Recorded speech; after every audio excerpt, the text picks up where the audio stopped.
Welcome back, YouTube. We're working on the trolling motor for the Copart boat. We're getting it mounted.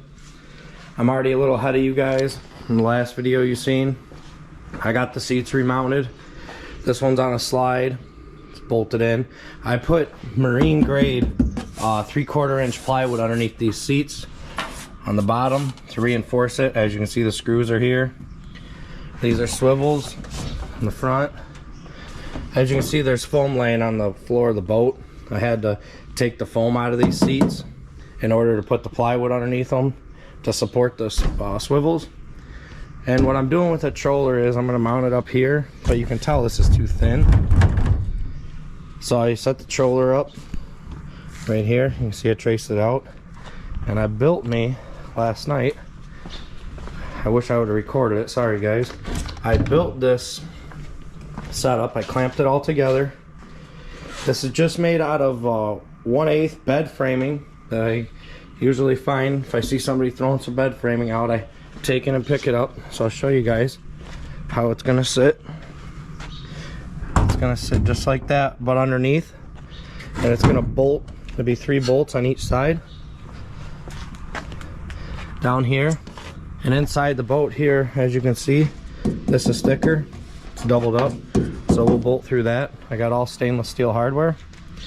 So with that being said, guys, I'm gonna go and get this put in underneath here. It's a real pain to lay underneath here, but as you can see, there'll be a bolt here, bolt here, bolt here, and a bolt here for the troller.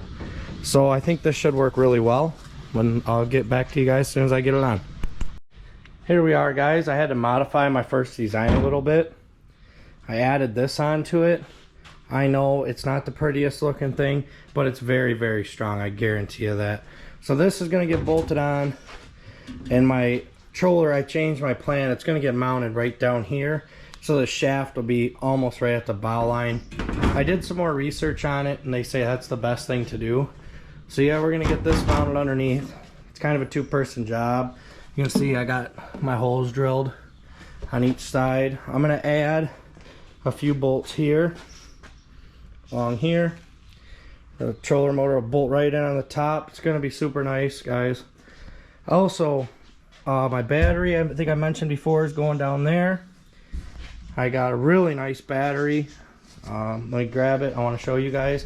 Also, I'm thinking over here, kind of the reason I wanted this structure in here.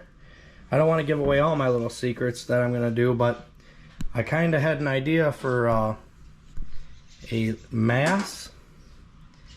And if anybody fishes Lake Erie, they kind of know what I'm talking about. Goes by the word Big John. And it's going to hook to these that I built last year, these planer boards for running walleye. So I'm kind of working on maybe getting some counter pulls right now, and working on bidding on a mast on eBay. Should know in the next couple days. So that's kind of why I wanted this structure in there, so I'll be able to run that up and down. So let me go get that troller battery in a little bit, guys. I'll show you that in this video, and I'll show you what it looks like with the troller on. And yeah, so let me get back to it. Here we go. Troller's almost on. I got to get somebody to hold these Phillips so I tighten the nuts underneath. That's how it's gonna look. It's gonna be real nice. I got my bolts along here. This has got to be cut off. Ignore that. And everything's got to be tightened. Got my grommet coming through here. Came out good. So I want to show you guys right here. Here's my troller battery. Got it off Amazon. It's a fence. It's 12 volt. It's 100 amp hour. So with that being said, we're gonna see how long it lasts with this troller. This is the XI3 with the digital speed and all that. As you can see, it's got all the good stuff on it. Remote, all that. The battery I wanted was the 300 amp hour. It was almost $1,000. So it's not a big deal. If I need it, I'm gonna go ahead and get it. But it's just something I didn't want to tie up the money in right now. You know, if I don't need it. So I don't have a lot of experience with these kind of things. This is a 55-pound thrust. So we're just gonna go ahead and run it. We're gonna see, and we can always go from there. We can add a battery. We can do whatever we need to. I still have to come up with a battery box. how I mount my tray. It's gonna go down in there. I'm thinking maybe some angle iron I'll rivet in on both sides to keep it from going like this, and then a strap. But we'll see. And I do want to get underneath here and show you guys just how nice that piece of metal came out I bolted in there. Man, is it nice. It's sweet. It's gonna be perfect for when I put my planer board tower. Yeah, I said it. My planer board tower is gonna be going in here. So, but yeah, that's it. So I'm gonna go ahead and get this battery charged up, and hopefully my buddy will be able to help me the next day or two, and I'll finish up this video and show you guys how it looks when it's all done, how it works. Here it is. I built that custom battery box. It's got one rivet in the cross rail there, one bolt in the front, welded it all up. Came out really nice. Controller's mounted. It's all up there, all good. Got the cleats mounted.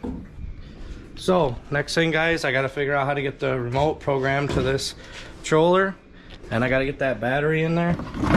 See, the box fits really nice. It's right in there. So that being said, I think I'm gonna end that video. I did want to show you guys underneath here.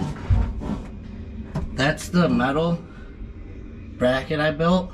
I don't know if you can see up in the front there. That's how I braced the controller. So it's bolted in along the side of the boat up here, and it's super sturdy. It came out really nice. So that's a wrap for this video, guys. I want to wrap it up. So once again, thanks for watching. Please subscribe, and see you on the next one.